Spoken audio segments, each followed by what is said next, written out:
Hello dan salam sejahtera. Hari ini adalah hari pertama PKP sambungan. Fasa kedua PKP, Perintah Kawalan Pergerakan. Fasa pertama kita dah selesai 14 hari. Hari ini adalah hari pertama dalam 14 hari kedua untuk fasa Perintah Kawalan Pergerakan. Okey, apa yang Abang Topik nampak ialah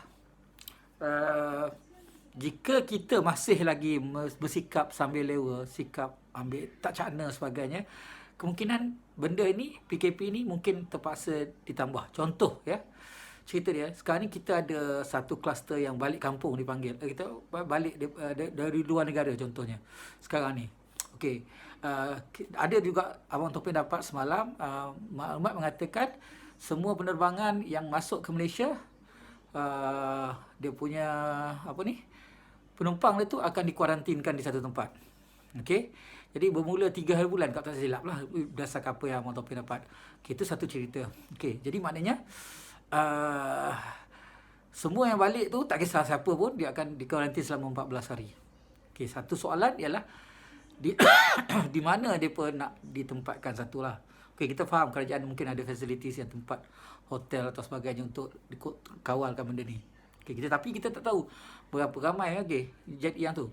Jadi tapi kita kena ingat satu benda. Kalau senarai jumlah pesakit baru, jangkitan baru, sakit baru berbanding dengan jumlah yang sembuh, tak tally. Maksud dia, di sekarang ni kalau nisbah dia ialah satu kes yang sembuh, ada 12 atau 13 kes yang baru. Dia punya nisbah dia. Jadi dia tak tally sebenarnya.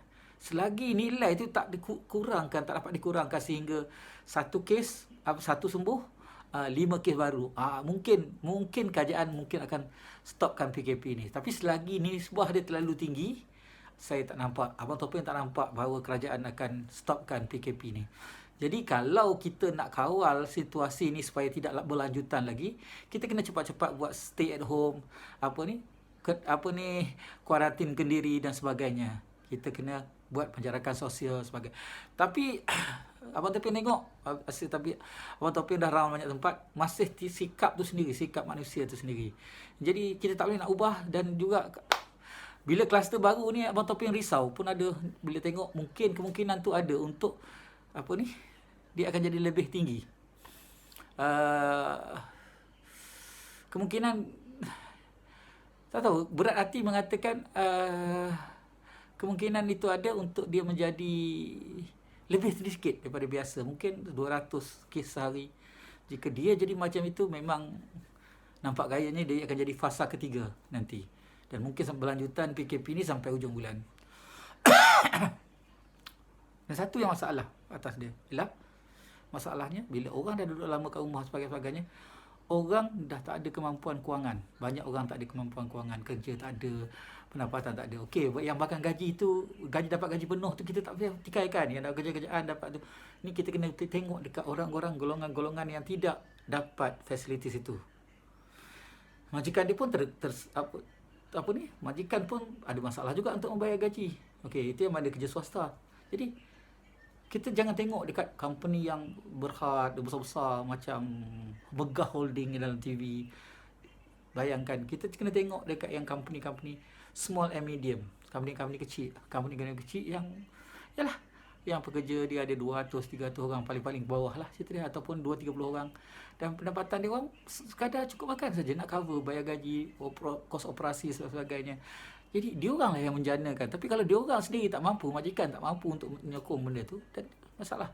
Dan bila benda ni berlaku, orang ni yang tertekan ni, dia terpaksa cari kerja juga, terpaksa keluar untuk create something, untuk bawa makanan ke dalam rumah dia. Jadi mau tak mau, dia orang akan buat juga, dan dia orang akan melawan PKP ni jika dia masuk fasa ketiga.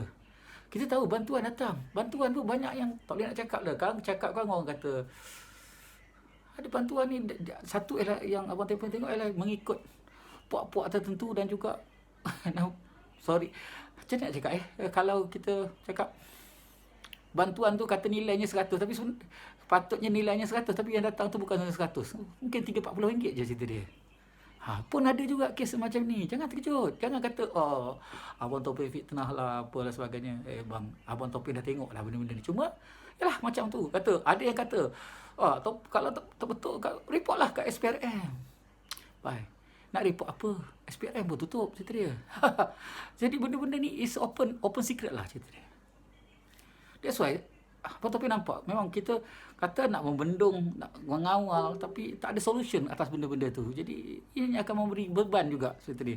Mau tak mau orang akan keluar. Orang akan melanggar, orang akan melawan benda ni. Sebab orang nak hidup. Dan tak ada gaya setakat ni yang menampakkan ada peluang untuk survival ni. Jadi kemungkinan dilanjutkan tu memang tinggi. Okey, persoalan ni, ada orang kata kita selepas ini dia akan ada bisnes online dan sebagainya. Betul, banyak benda yang kita boleh online kan sebagainya. Okey, tapi balik juga pada tu.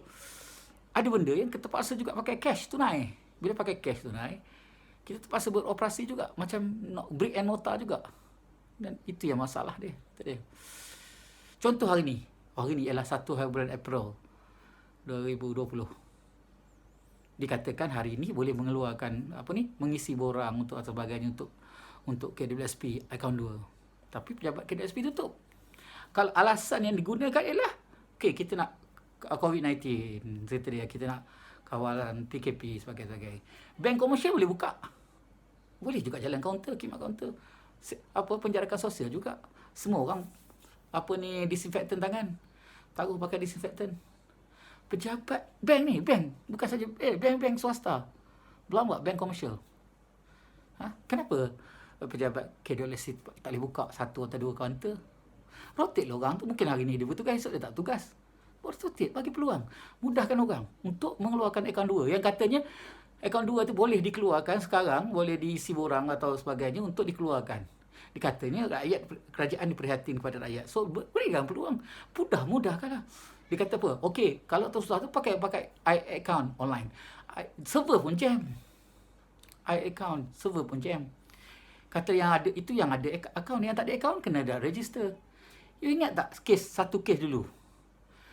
Semata-mata nak ngeluarkan duit KWSP dia terpaksa ditarik, bawa dari atas katil hospital tu, dibawa pergi hospital untuk cari nak keluarkan duit KWSP. Lagi ada orang kata mudahlah proses dia sekarang ni. Tidak, tak adalah kes tu, sampai viral kes tu. Bawa dengan katil-katil sekali, dengan ambulans sekali. Semata-mata nak ambil cari nak keluarkan duit dia sendiri untuk kos perubatan dia.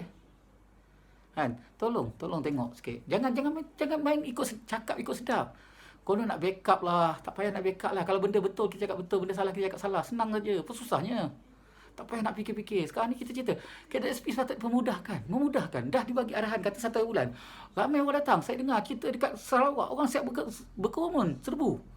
Pejabat KWSP memang kita tahu. Pejabat KWSP tutup. Malam tadi lagi saya dah cakap. Pejabat KWSP confirm dia tutup, cerita dia. Dan sajalah pagi ni saya tengok, memang betul pun. Patutnya dia buka 1 kaunter atau 2 kaunter. Bukan tak boleh.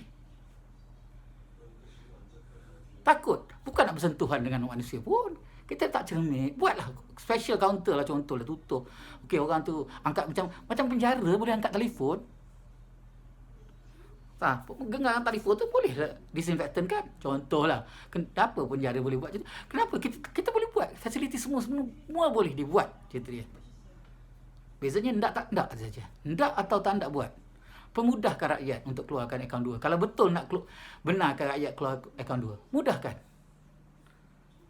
Ketakut dah tak ada duit dalam tu kot. Wallahualam, bukanlah abang Topeng nak tuduh ke apa ke, tapi kenapa menyusahkan? Masih menyusahkan. Masalahnya bila jadi begitu, orang dah tertekan. Bila orang tertekan, orang tak paksa kerja, orang tak paksa buat apa, orang akan keluar. Orang akan cari, orang akan pergi mengail, orang akan pergi kutip tempat sampah untuk benda nak jual dan sebagainya. Kedai motor, kedai kereta tetap akan buka lepas ni. Percayalah, kalau benda ni tak dikekangkan, memang orang akan buka kedai. Orang akan buka dengan selambanya. Orang tak heran pun dengan arahan kerajaan, orang tak heran pun dengan denda sebab orang nak survive. Berapa lama? 14 hari boleh. 28 hari. Siapa tahan? Kalau lebih daripada tu, tetap orang akan keluar. Percayalah. Abang Topeng boleh garanti jamin punya. Mesti akan ada orang yang. So, Abang Topeng dah jumpa dah beberapa orang yang sepatutnya tak boleh buat. Dia dah buat buka dah. Dah buka bisnes dah. Mau tak mau dia kata, aku nak makan, aku nak cari rezeki. Aku tak ada pilihan. Kerajaan kata nak bantu, tak dapat pun. Ini bukan soalan politik, ini cerita rakyat. Cerita rakyat. Kena faham sikit. Rakyat tertekan, rakyat nak dana, rakyat nak sediakan something. Betul dia orang kata bagi beras, bagi sardin. Bagi sardin 1 tin, beras 5 kilo. 1 tin, sekali makan je. Yang hari lain mati. Makan bubur nasi kosong. Tak ada benda lain. Oleh patut ke macam tu? Patutkah ke macam tu kerajaan? Patutkah kerajaan buat macam tu? Abang Apin rasa tak patut cerita dia. Jadi apa yang kita patut buat ialah cerita dia pemudahkan cara. Kalau bank komersial boleh buat, kenapa kita tak boleh buat? Kenapa kedai hospital boleh buat? Kenapa pejabat perkeso tak boleh buat? Tak boleh buka pun, buka satu, kaunter satu. Rotate pegawai, bukan susah. Takkan itu pun tak boleh. Takkan itu pun yang atas tak boleh nak fikir. Ada ramai kaki tangan besar-besar, belajar sampai tinggi-tinggi tapi tak boleh nak fikir. Please lah, tolonglah cerita dia. Buat malu je. Okey. Abang Topeng rasa, Abang Topeng kalau nak ikut ke hati, nak buat, memang panas lah cerita-cerita dia. Tapi Abang Topeng cover-cover sikit ni benda ni. Sebab malas lah cerita dia. Tapi benda ni memang Abang Topeng tengah.